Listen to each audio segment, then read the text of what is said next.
Everyone, welcome back to my YouTube channel. स्वागत है आप सभी का वर्ल्ड हिस्ट्री में। दोस्तों, आज हम बात करेंगे वीडियो में सोनारगढ़ किले के इतिहास के बारे में। इससे पहले वीडियो में आगे बढ़ते हुए यदि आपने चैनल को लाइक एंड सब्सक्राइब नहीं किया है तो चैनल को लाइक एंड सब्सक्राइब करना बिल्कुल भी ना भूलें। दोस्तों, इतिहास के पन्नों में ऐसे ऐसे राजा महाराजा और शौर्य गाथाओं की कहानियाँ तो आपने सुनी ही होंगी। ऐसी ही इमारतें, किले, महल आदि के बारे में आपने शायद ही देखा और पढ़ा भी होगा। चलिए वीडियो में आगे बढ़ते हुए हम बात करते हैं सोनारगढ़ किले के इतिहास के बारे में। पश्चिमी राजस्थान का रेतीला विस्तार है। यहाँ थार थार की एक स्वर्णिम कल्पना है। जैसलमेर का समुद्र सा फैला यह रेगिस्तान रेतीला विस्तार ही इसे दूसरे पर्यटक स्थलों से अलग करता है। जैसलमेर एक संक्षिप्त सा शहर है जिसे 1156 ईस्वी में राव जैसल ने बसाया था। यहाँ का मुख्य आकर्षण है सोनार किला, जो कि शहर के हर कोण से दिखाई देता है। रेत में आ गिरे किसी स्वर्ण मुकुट सा लगता है। यह सोनार किला यह पीले सैंडस्टोन यानी कि बलुआ पत्थर से बना है। 4 विशाल दरवाजों से होकर किले के अंदर प्रवेश किया जाता है। इन्हें पोल कहते हैं। यूँ तो किला बेहद उपेक्षित और जीर्ण शीर्ण है, मगर बीते दिनों की खूबसूरती की गवाह है। इसके भीतर के महल और इमारतें पीले सैंडस्टोन पर बारीक नक्काशियाँ यहाँ की इमारतों की विशेषता है।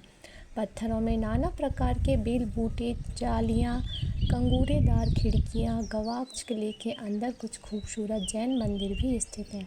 साथ ही साथ यह मंदिर 12 से 15वीं शताब्दी के बीच निर्मित हुआ था।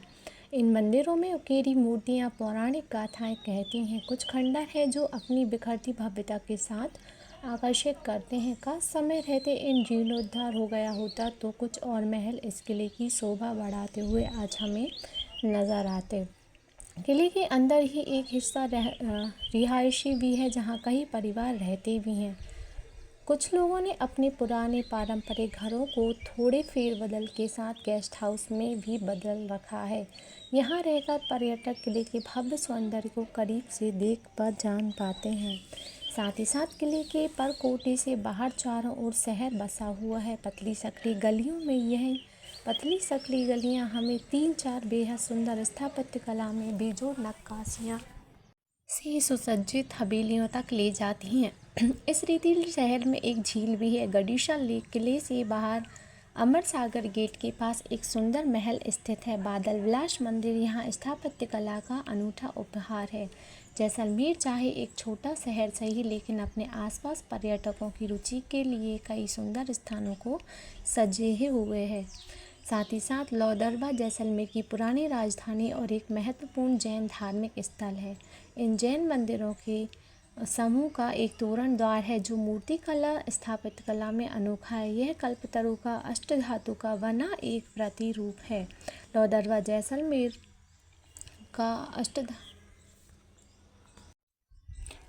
जैसलमेर से 16 किलोमीटर की दूरी पर स्थित है। साथ ही साथ वुड फास्टिंग पार्क यानी अकाल। जैसलमेर में 17 किलोमीटर दूर अकाल में स्थित वुड फास्टिंग पार्क में 18 करोड़ वर्ष पुराने जीवाश्म देखे जा सकते हैं, जो कि इस क्षेत्र के भूगर्भीय अतीत के गवाह भी हैं।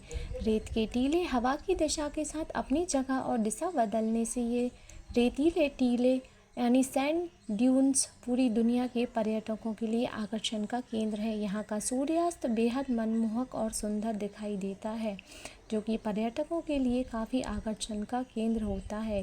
यहाँ का अलग किस्म का होता है। कहते हैं ना कि सूर्य से बड़ा कोई चित्रकार नहीं, तो यहाँ सब में सूर्य से अलग कोई तुलिका और अलग ही कोई कैनवास लिया। मीलों तक फैले इस रेतीले विस्तार को सजीले ऊँटों पर बैठकर नापा जा सकता है।